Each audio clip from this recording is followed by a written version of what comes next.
이에 예수께서 이르시되 내 칼을 도로 칼집에 꽂으라. 칼을 가지는 자는 다 칼로 망하느니라. 아멘. 이 시간 위성으로 함께 예배드리는 우리 모든 지교회에 하나님 위로가 넘쳐나게 되기를 바랍니다. 고린도전서 15장 10절 나으나 된 것은 내가 아니요 하나님의 은혜로 된 것이니, 제가 늘 제일 좋아하는 성경 말씀 구절을 설교를 했었고요. 시편 123편 1, 2, 3, 4절 내가 눈을 들어 주께 향하나이다. 상전의 손을 바라보는 종의 눈같이, 여주인의 손을 바라보는 여종의 눈같이 내가 주를 바라보니 내게 은혜를 베푸시고 또 베풀어 주옵소서. 제가 늘 외우고 묵상하고 힘을 얻는 그런 말씀을 가지고 설교를 했었습니다. 오늘 이 말씀도 제가 늘 묵상하는 말씀 중에 한 말씀입니다. 칼을 가지는 자는 다 칼로 망하느니라. 칼을 쓰지 말라. 복음을 써라. 이런 내용입니다. 2월달, 3월, 4월, 5월은 전부 30일, 31일 이렇게 돼 있는데 왜 2월달만 28일로 다른 달보다 한 이틀 정도 짧을까요? 어떤 시인은 봄을 빨리 맞이하고 싶어가지고 2월달이 짧다 이렇게 얘기하더라고요. 봄을 빨리 맞고 싶어가지고. 이제 다음 주가 되면 우리가 춘 3월 이제 봄을 맞이하게 돼 있는데, 솔로몬은 이렇게 시를 썼습니다. 아가서 2장 10절로 14절에 보니까 나의 사랑하는 자가 내게 말하여 이르기를 나의 사랑 나의 어여쁜 자야 일어나서 함께 가자.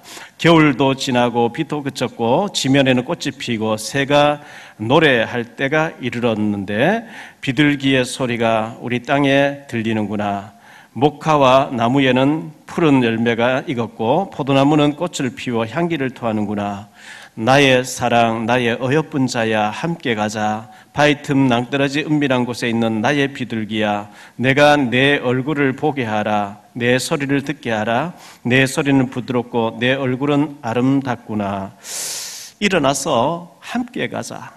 겨울도 지났고 비도 그쳤고 하니까 이제 일어나서 꽃 피는 동산으로 함께 가자 이렇게 표현을 하고 있습니다. 이제 다음 주가 되면 3월 달이고 이제 내일 모레 되면 3.1절을 맞이하게 되겠죠. 3.1절 100주년이 되어지는, 생명 걸고 독립 만세를 외친 몇 사람 때문에 독립운동에 불을 당기게 됐고 임시정부를 상해 같은 데 만들어가지고 독립투쟁을 하고, 또 거기다가 하나님께서 이 일본이 미국에 침략감이 덤비다가 완전히 핵폭탄을 맞고 항복함으로 우리가 하나님께서 우리나라를 해방해 주셨습니다. 그리고 우리는 공산주의와 또 싸우면서, 일제와 싸우고 또 공산주의와 싸우면서 피를 흘려주신 선조들 덕분에 우리가 이렇게 잘 살고 아름답게 잘 살고 있습니다. 지난 목요일 날 국회에서 제가 설교를 하고, 그리고 국회의원들이 모여서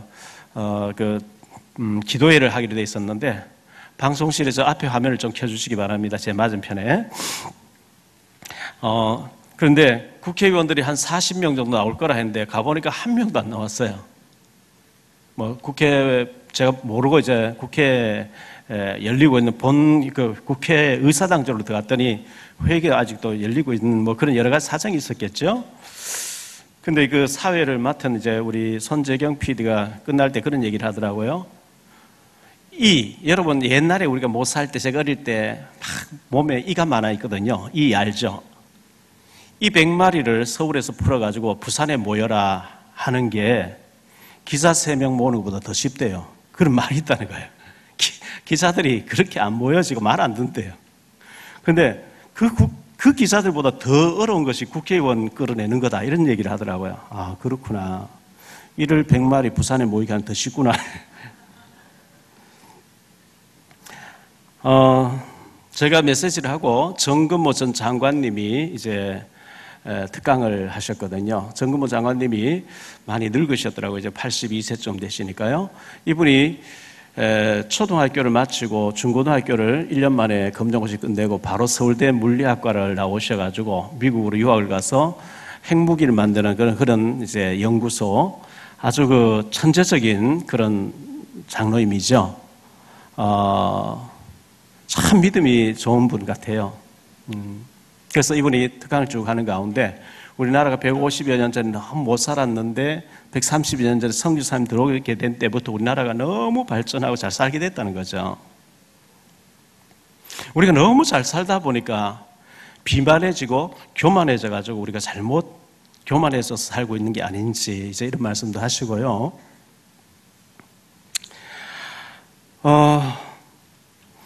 근데 얼마 전에 신문에 보니까 1억 도를 온도를 높일 수 있는 것을 우리나라의 과학자들이 개발했다. 이런 기사가 신문 한 면에 나는 걸 봤는데요.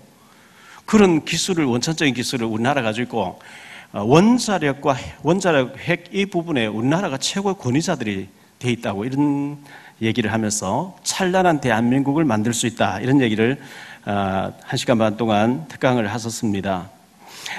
기회 되면 한번 우리 교회에 모셔서 우리 렘넌트들 도전받고 우리 어른들도 도전받고 했으면 참 좋겠다 이런 생각을 하게 됐고요.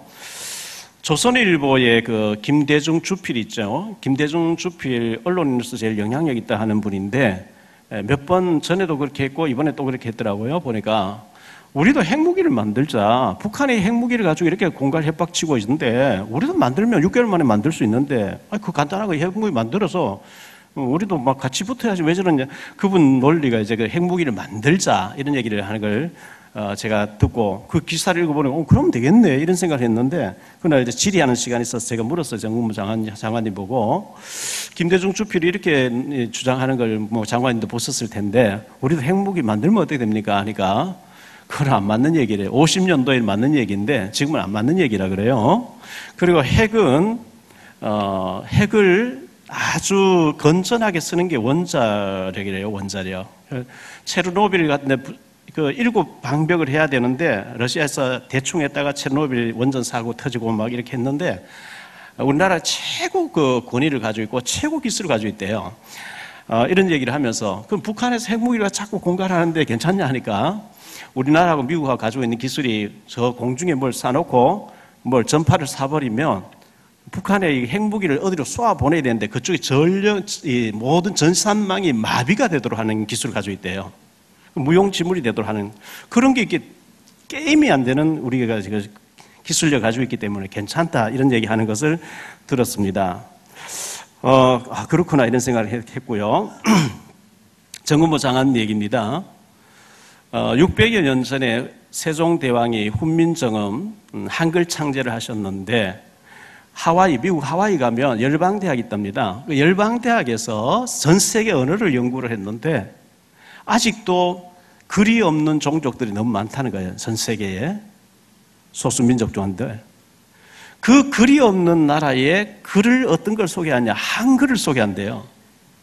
이 한글만큼 명료하고 한 달만 배우면 자기 언어를 쓸 수 있을 만한 모든 걸 표현할 수 있는 이런 글이 없다는 겁니다.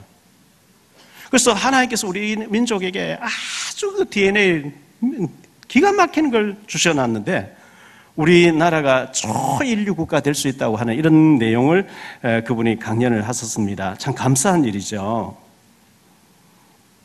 하나님께서 지금까지 우리나라를 지켜주시고 인도하신 것 감사해야 될 줄 믿습니다.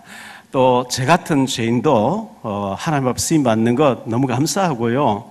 어떻게 하면 일어나서 함께 가자 했는데 어떻게 하면 우리 모든 중직자들과 모든 성도님들을 축복받게 할 수 있을까? 저는 이제 밤낮 없이 그 고민을 하잖아요. 하는 가운데 중직자 대학원이 23일 날 개강한다는데요. 이미 중직자로 계신 분들 하나님이 중직자로 세우실 중직자로 축복하시려고 하는 거기 때문에 중직자 대학원에 꼭 등록하세요. 한 학기에 등록금이 뭐 6만 원이라 하는 것 같아요. 요즘 뭐 밥 한 끼 사 먹어도 두세 사람 가면 그래서 쓰잖아요.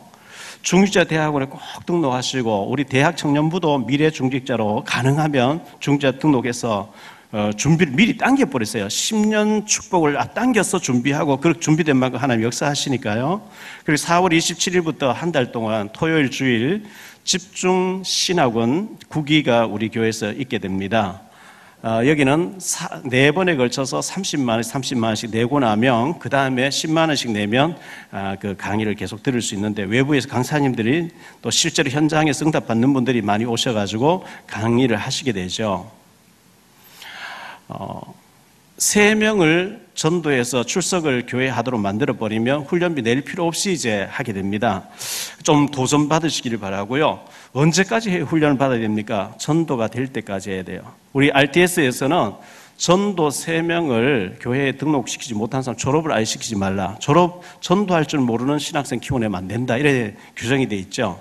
우리가 전도가 될 때까지, 현장에 지교회가 세워질 때까지, 더 나아가서 그거 되어져도 천국 갈 때까지 훈련을 받으셔야 됩니다. 그 돈 훈련비 몇만 원 없어가지고 우리 훈련 안 받고 세상적으로 잘 쓰면서 우리가 그렇게 하면 가난 문제 해결한대요. 제가 그 산동 냈을 때 훈련 받고 오면 돈이 없어요. 차비도 없어요. 근데 안 가도 없어요. 기왕 가도 없고 안 가도 없는데 가고 은혜 받고 없자 하고 가니까 채워지는 거 있죠. 훈련비를 내니까 또 다른 데 채워져요.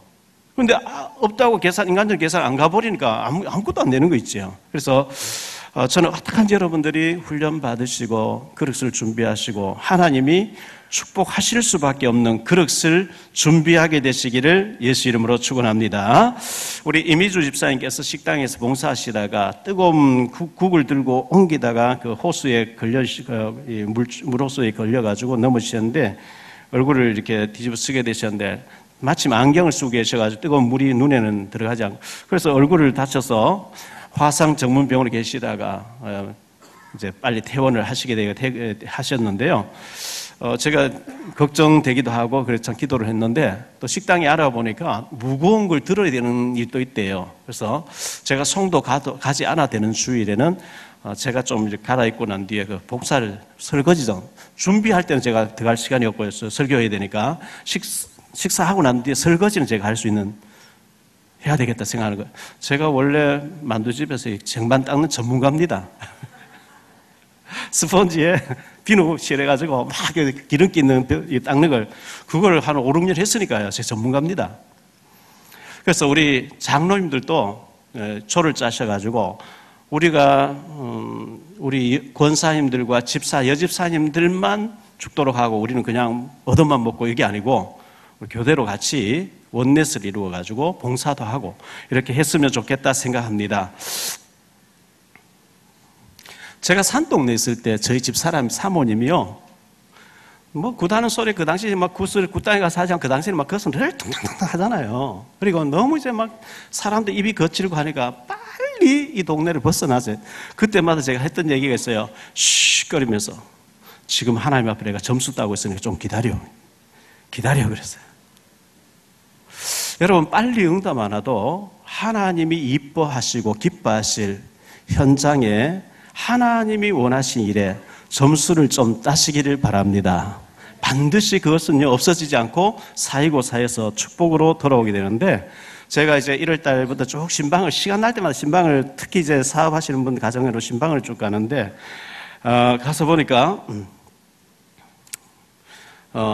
참 감사하게 강단 메시지 이렇게 성취되는 걸 이렇게 응답받아서 여기까지 왔습니다. 이렇게 여러분이 계시는 걸 보면서 어떤 분은 그냥 설교 예배만 참석하시는데 강단 메시지 계속 묵상하고 기도하는데 그 말씀이 성취되어서 이렇게 사업이 되고 있습니다 하는 분들이 몇 분이나 계시는 걸 볼 때 참 감사하죠. 말씀이 성취되는 것을 누리고 있으니까요. 우리 교회가 이제 옮긴 지가 5년 반쯤 된 것 같아요. 8월 달 되면 이제 6년 되는데, 옮길 때 건축헌금 해주셨고, 구자를 몇 구자 하셨고, 매달 100만원씩 이렇게 헌금해 주시는 분이 계시죠. 참 감사해서 신방을 갔는데, 저는 여유있게 돌아가는 줄 알았어요. 이제 가서 신방 가서 얘기를 해보니까, 하루 출근할 때 오늘 어떻게 지내지? 이번 주는 어떻게 지낼까? 아슬아슬하게 늘 돌아간다는 거죠. 그러면서 그러시냐고 저는 여유가 있이 돌아가는 그래서 하시는 줄 알았다 이렇게 했는데요. 그럼에도 불구하고 목사님 절대 얘기는 하지 마세요 또 얘기를 하네요. 한 달에 한 번 정도는 우리 정교인들이 식사할 수 있도록 고기를 이렇게 제공을 하겠습니다 이렇게 하길래 저는 전에는 자꾸 하지 말라 그래 부담 느낄까 봐. 제가 이제 화요 집회나 뭐 새가족 집회가 있으면 제 친구 목사들은 아무개 집사 권사에 타 빨리 타 비싼 거 사줘. 그래야 사야 뭐 심어야 뭐 거두지. 빨리 비싼. 저는 그걸 못 하거든요. 부담 가질까봐 국수 먹으러 가자 이렇게 얘기하는데 목사님들은 심어야 거둔다. 사라 이렇게 하는 걸 보고 그래서 제가 가서 그래 얘기했어요. 집사님이 한 달에 한 번씩 정교인들이 먹을 수 있는 이렇게 고기를 제공하겠다. 하시라. 할 수 있으면 하시라. 왜? 하나님 귀하게 보실 게 아니냐. 하나님 앞에 축복받을 수 있는 뭘 심어야 될 게 아니냐. 마태복음 10장 42절에 냉수 한 그릇도 상을 잃지 않는다 그랬어요. 여러분 가능하면 전도와 선교, 하나님의 나라 일에 여러분들이 많이 심으셔서 하나님의 축복 많이 받게 되시기를 예수 이름으로 축원합니다. 장로님들이 신학생들 학비를 지원해 주셔서 너무나 감사를 드리고요. 오늘 말씀에 보면 칼을 쓰지 말라, 칼을 갖지 말라. 그때는 총이 없었기 때문에 총을 갖지 말라 했겠죠. 요즘 같으면 뭐 총을 대신했겠죠. 그냥 칼을 품고 다닌다. 굉장히 위험하죠. 칼을 품고 다닌다는 거는요. 우리가 첫째, 우리 세 가지로 말씀드리려고 하는데 오늘 첫째 말씀은요. 우리가 받은 은혜의 복음을요. 우리는 값없이 하나님의 전적인 은혜로 창세전에 우리를 택해 놓았기 때문에 우리가 구원을 받았습니다. 원래 하나님 떠남으로 우리는 사탄에게 장악된 상태에 있었거든요. 그래서 완전히 사단에 빠진 상태가 창세기 3장, 창세기 6장, 창세기 11장입니다. 그리고 완전히 사단에게 덮인 상태가 사도행전 13장, 16장, 19장. 완전히 문화라는 이름으로 사탄이 덮여 있어요. 그리고 불신자 여섯의 상태가 완전히 사단에게 묶여 있는 상태입니다. 뭐 사탄이 시킨 대로 해야 돼요. 구대를 하면 구대해야 되고 우상 숭배해야 되고 지옥 가야 되는 이런 상태에서 거기서 빠져나와 보려고 몸부림치는 것이 종교고 그다음에 철학 지식이고 그다음에 선행이잖아요. 종교를 가지고 절대 해결 안 됩니다. 선행 해결 안 됩니다. 지식으로 해결 안 됩니다. 그래서 하나님께서 예수님을 보내주셔서 죄 없으신 예수님이 우리를 위해서 대신 죽어주심으로 뭘 하라는 게 아니고 예수님을 믿으면 구원받는 너무나 간단하고 쉬운 길을 열어주신 줄 믿습니다. 창세기 3장 15절에 여자의 후손이 와서 뱀 사단의 머리를 박살낼 것이라 믿으라. 믿으면 완전히 성함이 깨지는 거 있죠. 저 애굽에서 430 노예 생활하는데 희생 제사를 드리러 나가라. 출애굽기 3장 18절. 피를 뿌리는 희생제사 바로가 꺾이게 되고요. 출애굽하게 되거든요. 이사야 7장 14절에 보라 처녀가 잉태해서 아들 낳을 것이 그 이름을 임마누엘 하리라. 처녀의 몸을 빌려서 오실 임마누엘 오신 예수를 고백하면 바벨론의 포로로 끌려갔지만 거기서 살아남게 되고 전도자로 서게 된다.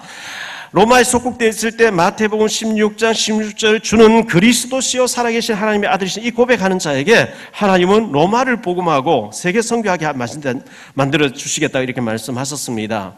에베소 2장 8절에 너희가 그 은혜를 인하여 믿음으로 구원을 얻었는데 이것은 너희에 대한 것이 아니고 하나님의 선물이라. 구원은 하나님의 선물이거든요.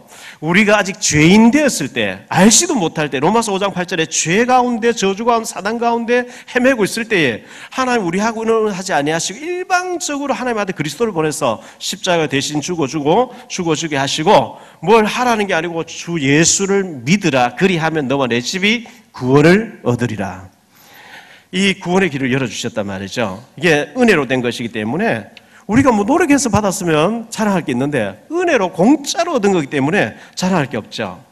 두 번째로 드릴 말씀은요. 칼을 쓰면 칼로 망하게 됩니다. 제가 전에도 얘기했죠. 17, 8년 전쯤 되나요? 제가 러시아의 옛날 수도 상트페테르부르크에 가서 합수훈련하고 모스크바로 옮기게 됐는데요. 모스크바에 계신 선교사님이 그 시내를 구경시켜주는 가운데 목사님 전쟁 박물관을 할까 봅시다. 러시아는 땅덩어리 크니까 얼마나 건물도 크게 지어놨는지 몰라요. 그래서 전쟁 박물관이라고 그 광야에 있는데요. 그건 뭐 들판이 어마어마하게 크게 이제 해놨는데 그 전쟁 박물관에 딱 들어가니까 큰 공중에서 이 철사 줄을 매가지고 큰 검이 공중에 이렇게 떠 있는데요. 엘친 대통령 글을 써놨어요. 각 나라 언어로 칼을 쓰는 자는 반드시 칼로 망하느니라. 아주 인상 깊은 글귀였습니다. 칼이 의사의 손 들려지면 수술에 사람 살리겠죠. 칼이 강도의 손 들려지면 사람 죽이겠죠. 칼. 우리가, 예수 믿는 우리가, 목사인 제가, 또 교육자들이, 또 장로님들이 칼을 품고 다니다가 어떤 놈 한번 걸려봐라 죽이겠다. 이런 사람 없겠죠. 근데 미국 같은 데는 총을 마음껏 개인이 휴대할 수 있고, 총 한 자루에 뭐 7, 8만 주면 사가지고 휴대할 수 있으니까 총기 사고 많이 터지는 거죠. 근데 우리가 칼을 가지고 다니지는 않는데 율법의 칼을 가지고 있어요. 복음 받으면 율법이 복음으로 바뀌어야 되는데 워낙 율법에 찌들어져 가지고, 율법이 속에까지 찌들어져 가지고 율법이 복음으로 안 바뀌어지고 율법을 가지고 모든 사람 모든 사건을 대하면서 율법에 막 칼을 써버리거든요. 갈라디아 3장 24절에 율법은 그리스도께로 인도하는 몽학 선생이라 그랬어요. 율법이 뭐냐? 하나님의 법입니다. 하나님의 법은 좋은 거잖아요. 하라는 거 안 하면 죄고 하지 말라 하면 죄인데, 율법이 죄라고 하는 거 안 알려주면 우리는 죄를 지어도 죄인 줄 모르는데 율법이 죄다고 얘기하니까 죄인 줄 아는 거죠. 율법을 알고 보니까 우리는 죄를 지었어요. 원죄를 지었어요. 자범죄를 지었어요. 알고 지은 죄, 모르고 지은 죄, 조상숭배, 우상숭배한 죄, 모든 죄가 있는데 율법으로 나 자신을 계속 조명하면 절망해야 돼요. 죽어야 돼요. 낙심돼야 정상이에요. 왜? 죽을 죄를 지었거든요. 그런데 율법은 그리스도를 소개하려고 준 거라 그랬거든요. 죄를 깨달아지면 깨달아지는 만큼 나는 죽어야 되는데 내 대신 주님이, 그 죄 없으신 분이 대신 죽어 주셨구나 하고 주님 바라보면서 감격해하는, 그게 율법의 정신인데, 이 율법으로만 보고 복음으로 해석 안 하면 나도 죽고 남도 죽여요.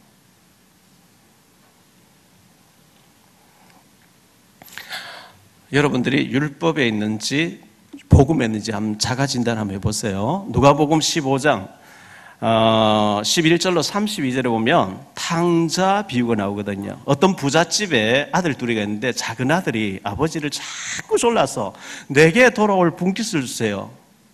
유산을 물론 미리 당겨달래요. 외국에 가서 돈을 많이 벌어오겠대요. 워낙 졸라대니까 아버지가 재산을 줬어요. 그걸 가지고 먼 타국으로 가서 허랑방탕하면서 다 탕진해버린 거죠. 돈 많고 타락하고 있으면요, 온갖 잡된 인간들이 몰려들겠죠. 왜? 돈 보고. 그래서 술 마시고 요즘 말로 하면 마약도 하고 뭐 이렇게 허랑방탕했어요. 돈 다 떨어졌어요? 아무도 찾아주는 사람 없어요. 어제 저녁에 제가 어떤 분 전화를 받았어요. 설교 준비하고 있는데, 목사님 교회에 있다고 온 무게 집사입니다. 저 알아보시겠어요? 모른다 하면 시험 들 거 아니겠어요? 안다고 했어요. 기억도 안 나는데 안다고 그랬어요. 그런데 제가 서울에 어디 살고 있는데 혈액암이 와서 지금 매일 투석하고 이렇게 오랫동안 고통당하고 있습니다. 아, 그렇습니까? 목사님, 너무 죄송한데 부탁드릴 게 있어서 전화했습니다. 뭔데요? 우리 딸이 29입니다. 결혼 안 했습니까? 제 병치레를 한다고 결혼 포기하고 이제 직장 다니면서 해줬는데, 지하철 탄다고 계단 내려가는데 누가 뒤에서 확 남자가 밀어버리고 도망가 버렸대. 그래 꼬꾸라지면서 굴러가지고 뼈가 막 으스러졌는데, MRI 찍고 수술 들어가야 되는데 MRI 찍을 비용이 80만 원인데 50만 원밖에 없대요. 30만 원 모자란다는 거예요. 그 얘기예요. 뭐 좀 30만 원 도와줄 수 있겠죠. 그래서 제가 간사님께 전화드려서 여기 계좌로 좀 보내드리라 이렇게 했어요.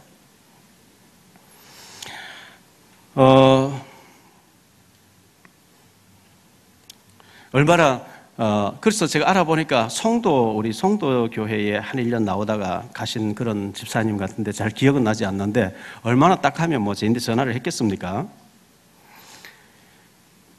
이제 그분 집사님 얘기 그래요. 우리 딸이 건강 직장 다닐 때는 돈도 잘 빌려주고 한 사람, 딸이 다쳤다니까, 딸이 다쳤는데 언제 돈 받겠냐고, 그 10만 원 못 빌려준다. 여기저기 아는데 아무리 얘기해도 10만 원도 안 빌려준다. 전부 다 이런 얘기 하더라는 거예요. 참 삭막하죠.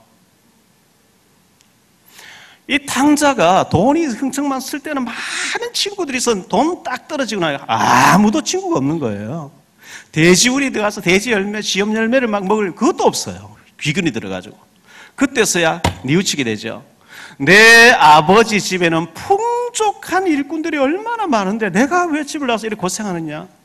내가 하늘과 하나님과 아버지 앞에, 부모 앞에 죄를 지었으니 아들로서는 자격이 없고 내가 아버지께서 회개하고 품꾼의 하나로 서달라야 되겠다 하고 이제 아버지 집을 향 돌아오는 거죠.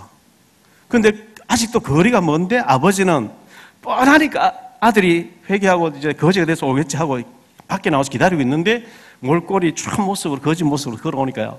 달려가서 껴안고 입 맞추고 모욕시키고 제일 좋은 옷을 입히고 가락지, 아버지 인장 반지에 새겨진 가락지를 끼워주면서 너는 죽었다 살아났고 내 것이 전부 네 것이리라, 살찐 소를 잡아라, 막 이제 막 주민들 초청해서 잔치를 여는 거죠.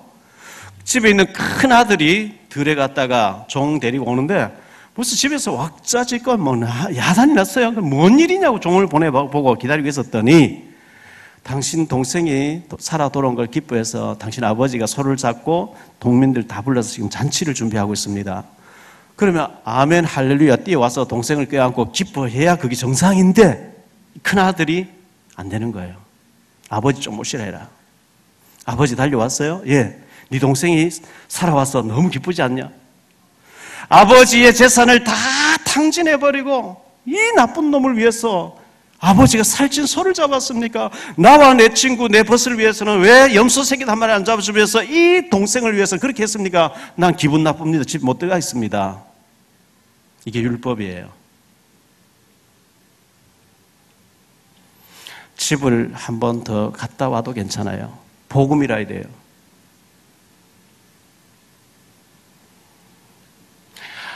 율법에 찌들어져 있으면 죄를 짓고 타락하다 온 사람은 용납을 못해요.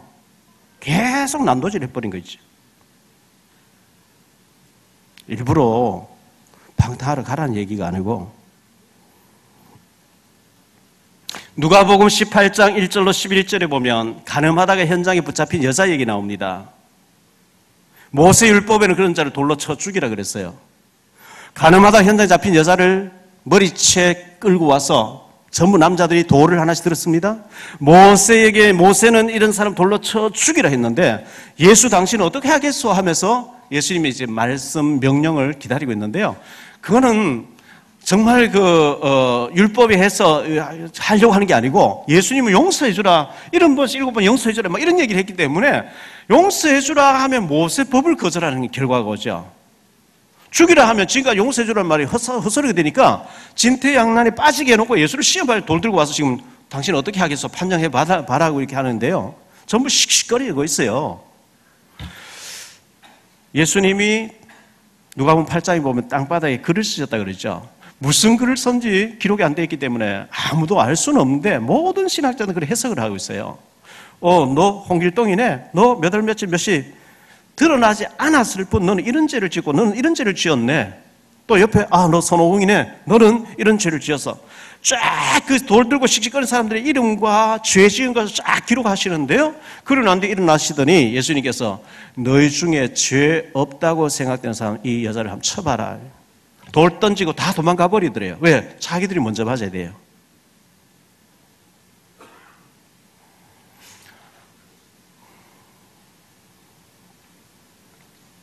율법의 시내산에 머물러 있으면 천둥치고 번개치고 벼락치고 막 합니다.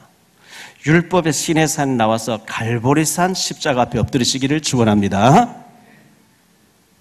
두 번째, 인본주의 칼이 있습니다. 하나님 능력을 안 믿는 게 인본주의죠. 마태복음 16장에 주는 그리스도시요 살아계신 하나님 앞에 베드로가 고백하는 바요나 시몬 네가 복이 있구나. 내가 이 반석에 내 교회를 세우겠다. 막 주님 칭찬했거든요. 그리스도 고백되고 난 뒤 예수님은 내가 그리스도니까 죽었다가 3일 만에 살아날 거야. 그리스도 고백되기 전에 한 번도 십자가 사건을 얘기하지 않았는데 그리스도입니다 하니까 그래 내가 그리스도야. 내가 죽었다가 살아날 거야 하니까 베드로가 주여 절대 죽으시면 안 됩니다 하면서 베드로가 말리죠. 마태복음 16장 33절에 예수님 말씀입니다. 네가 하나님의 일을 생각하지 아니하고 도리어 사람의 일을 생각하는도다. 우리는 하나님 이름 팔면서 하나님 위해서 한다 하면서 사람의 일, 내 야망을 채우려고 하는 사람의 일을 자꾸 하나님의 일로 포장해서 할 수가 있거든요. 이게 인본주의의 칼입니다. 민수기 11장 28절 29절에요. 택한 자 중 한 사람 곧 모세를 섬기는 눈의 아들 여호수아가 말하여 이르되 내 주 모세여 그들을 말리소서. 모세가 그에게 이르되 네가 나를 두고 시기하느냐. 여호와께서 그의 영을 그의 모든 백성에게 내려주기를 원하노라. 자, 모세가요 너무 힘이 드니까 하나님, 내가 이 사람들 낳았습니까? 길렀습니까? 이 사람들 계속 따라다니면 나를 원망하고 불평하고 하는데, 하나님 나 너무 힘드니까 나 좀 데려가 주세요. 나 천국 갈래요. 나 이거 안 하고 싶어요. 모세를 또 데려가 버리면 안 되잖아요, 하나님께서요. 그래서 네가 봐서 장로들 중에 70명을 뽑아라. 내가 그 70명의 내 영을 충만히 주어서 너를 돕게 하겠다. 그 70명이 모였어요. 성령 충만을 막 방언하고 영이 이제 막 일이 벌어졌어요. 근데 두 사람이 그 모임에 안 오는 거예요. 그 광경을 본 여호수아가 주여 저 두 사람은 모세 명령을 따라 모여라. 안 모이니까 빨리 제명을 하십시오. 그때 모세가 네가 나를 두고 시기하느냐? 하나님이 이 모든 백성에게 성령 충만 주 모두가 나처럼 되기를 원하노라. 이게 모세의 대답이었습니다. 사도행전 5장 1절로 10절에 보면 아나니아 삽비라가 4장에서 36, 40, 37절에 요셉이란 사람이 밭을 팔아서 헌금하니까 사도들이 막 이름까지 바나바로 바꿔주면서 칭찬하니까요. 시기, 인본주의로 시기해서 나는 전 재산 다 팔아 산다. 그 놓고 가서 뭐 절반 숨기고 이러다가 아나니 삽비라 하루에 같이 죽게 되잖아요. 이런 게 전부 인본주의의 칼을 쓰는 거예요. 그 다음에 말로 죽이는 칼을 쓰는 사람 많이 있습니다. 참 조심하셔야 됩니다. 강단 말씀 붙잡고 묵상하고 모든 삶 속에 문제 속에 일 속에 사건 속에 적용시키면 하나님 살아계신 증거들이 오게 되는데, 교회 와서 강단 메시지는 안 붙잡고 쓸데없는 사람 말, 육신 말, 세상 말, 사탄이 되고 굉장히 은혜 받을 세상적인 얘기를 많이 하는 거죠. 누가 어떻단다, 누가 어떻단다 막. 그래서 응답이 안 되는 거예요. 그런 말 너무 좋아하면요, 아무리 금식기도 해도 응답이 안 돼요. 고린도전서 10장 10절에 광야 이스라엘 백성들은 원망하였다. 원망이 완전히 입에 발렸어요. 계속 원망하는 거예요. 디모데후서 2장 17절에 보니까 그들의 말은 악성 종량이 되어 퍼져 나감이라. 여러분, 악성 종량은 암덩어리입니다. 예를 들어서 내 몸에 암이 있는데 이걸 떼가지고 옆에 사람이 암을 집어넣어서 봉해버리면 그 사람이 암 환자가 돼버리겠죠. 말로 악성 종량을 집어넣는데요. 죽이는 거죠. 불신앙으로 그 사람 회복이 안 될 정도로 탁 시험 들게 해서 말로 죽여버리는 거예요. 그걸 놓고 하나님 앞에 와서 복 주소서. 하나님 주겠습니까? 히브리서 12장 15절에 쓴 뿌리가 되었다 그랬어요. 여러분, 뿌리가 쓴 걸로 딱 차버리면 위에 거 다 쓰게 돼 있어요. 꽃잎도 다 쓰게 돼 있죠. 왜? 뿌리가 쓴 뿌리가 돼 있는데요. 민수기 14장 28절에 너희 말이 내게 들린다 내가 시행하리니 이렇게 말씀했거든요. 그 정탐학원 10명이 못 간다 안 된다 막 하니까요, 전 백성이 다 쓴 뿌리가 돼버린 거죠. 이 불신앙의 말은요, 나도 죽이고 남도 죽이는 무서운 살인입니다. 그래서 민수기 14장 34절에 너희가 정탐한 하루를 1년으로 해서 40년 동안 못 들어간다. 그리고 40년 동안 너희는 광야에 다 죽을 것이라 이렇게 말씀했잖아요. 베드로전서 4장 11절에 이렇게 말씀합니다. 만일 누가 말하려면 하나님의 말씀을 하는 것 같이 하라. 이는 범사에 예수 그리스도로 말미암아 하나님이 영광을 받으시게 하려 함이니 그에게 영광과 권능이 세세무궁하도록 있을지어다. 누가 말하려면 하나님을 대신해서 하나님이 해주시고 싶어하는 말씀을 하라 그랬어요. 할렐루야. 여러분 만나서 어떤 사람 막 믿음이 흔들리고 시험 들고 갈등하고 이런 사람 만나거든. 하나님이 이 사람에게 어떤 말을 전해주기를 원할까? 복음으로 살리는 말을 전해주시기 바랍니다. 안 그래도 막 죽었는데 애딴 막 더 불신앙 집어넣어 확 죽여버리는 이런 사람 되지 마시고요. 자, 칼을 갖지 말라 했는데 에베소 6장 17절에 보니까 너희는 구원의 투구와 성령의 검 곧 하나님의 말씀을 가져라 이렇게. 복음의 말씀을 갖는 거는요 성령의 검을 갖는 거래요. 마귀를 물리칠 수 있는 성령의 검. 세 번째로 복음을 적용하시기 바랍니다. 예수님의 말씀을 들어보세요. 마태복음 9장 9절로 13절에 보니까요 예수님이 제자들을 선택해 부르시는데 세무서 직원으로 있는 세리 마태를 제자로 부르신 거예요. 그분이 마태복음을 기록했죠. 그래서 이 사람이 세무서 직원으로 있으면 삥땅도 많이 돈 수입이 많은데 예수님을 따르게 되면서 이제 사표를 내버리고 동료들을 자기 집에 다 초청해가지고 예수님 모시고 잔치를 열게 됐어요. 그 광경을 지켜본 바리새인들이 서기관들과 바리새인들이 죄인의 친구로다.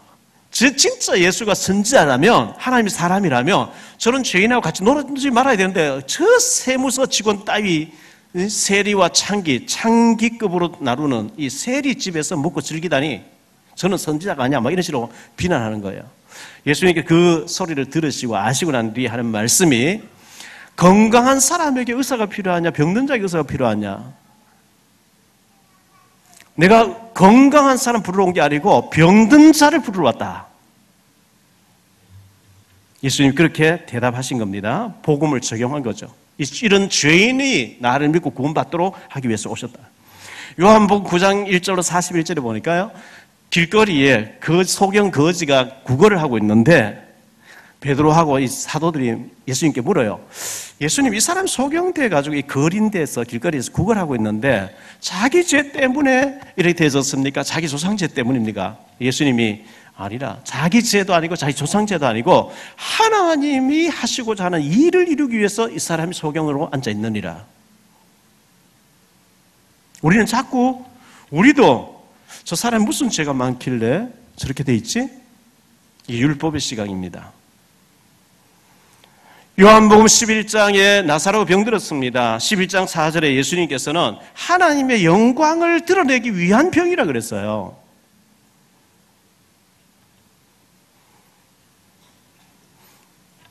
마태복음 18장 21절로 22절에요. 베드로가 예수님께 질문을 거창하게 자기 딴에 막 폼 잡고 이제 질문했는데요. 예수님, 내 형제가 내게 죄를 범하면 몇 번까지 용서해 줘야 되죠? 7번까지라도 용서해 줘야 됩니까? 베드로가 이렇게 질문한 거예요. 예수님께서 7번씩 70번이라도 해라 그랬어요. 유대인들은요 7이라는 숫자를 완전수라 그럽니다. 하늘의 성부, 성자, 성령, 땅의 동서남부, 하늘과 땅의 완전수를 7이라는 숫자를 하는데 이거는 뭐 490번까지 하라는 게 아니고 무한대로 하라는 거예요. 복음은 살리는 것입니다. 율법은 죽이는 거예요. 복음은 살리는 겁니다. 율법은 정죄하는 겁니다. 복음은 용서하는 겁니다.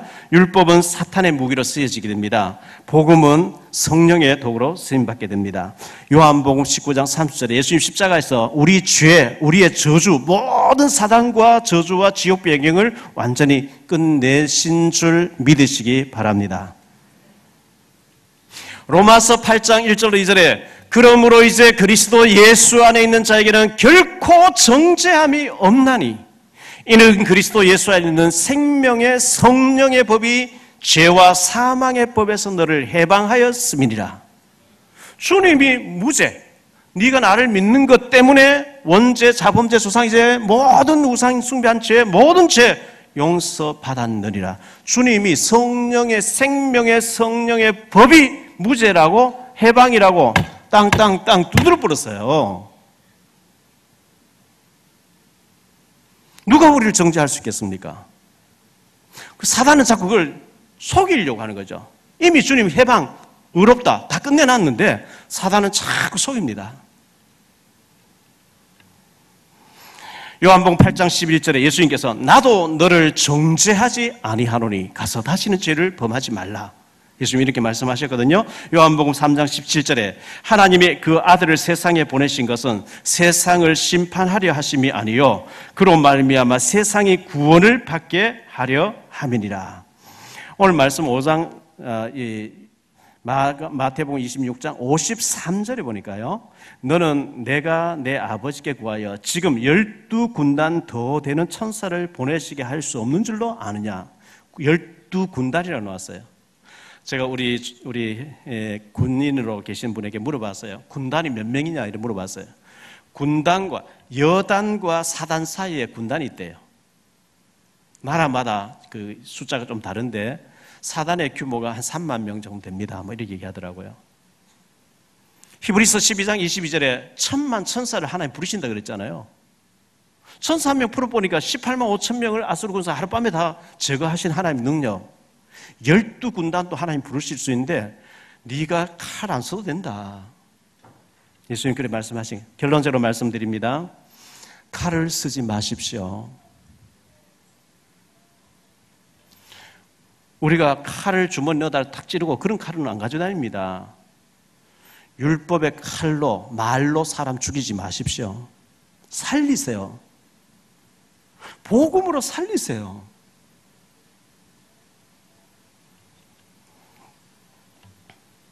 여러분들이 일, 사건, 문제, 사람 어떤 때는 막 어떤 화가 나는 일도 있죠.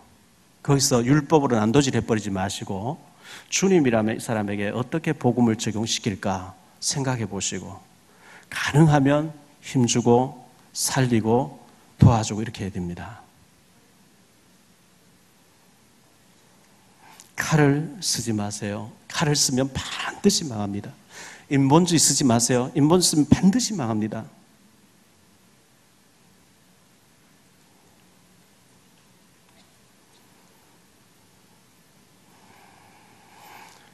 옛말에 말 한마디가 천냥 빛을 갚느리라 이런 말이 있잖아요.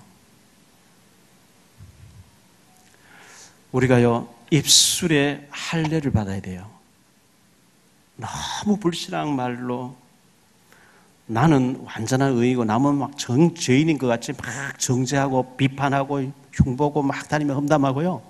믿음 없는 사람 완전히 암덩을 집어넣어버리는 그런 사람 아무리 금식 기도해도 응답이 안 됩니다. 왜? 입술에 할례를 안 받아서 다니면서 불신앙 말을 줄줄줄줄 막 쏟아내고 있기 때문에 그렇습니다. 교회 와서요 말을 많이 하지 마시고 말하는 그 예배드린 외에 차 마시고 밥 먹고 막 얘기하는 얘기 거의 99.9%가 세상 말입니다. 육신 말입니다.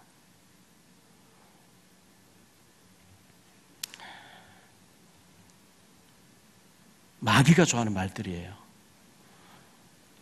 침묵하면서 말씀 붙잡고 반드시 이 말씀 강단의 메시지가 성취될 줄 믿으시기 바랍니다. 그래야 역사가 일어납니다. 인본주의의 칼, 잔머리 쓰는 칼, 사람 이용하고 막 그게 죽는 거거든요. 제가 전에 모시고 있던 몇몇 목사님들이요. 너무 율법 칼 쓰는 거예요.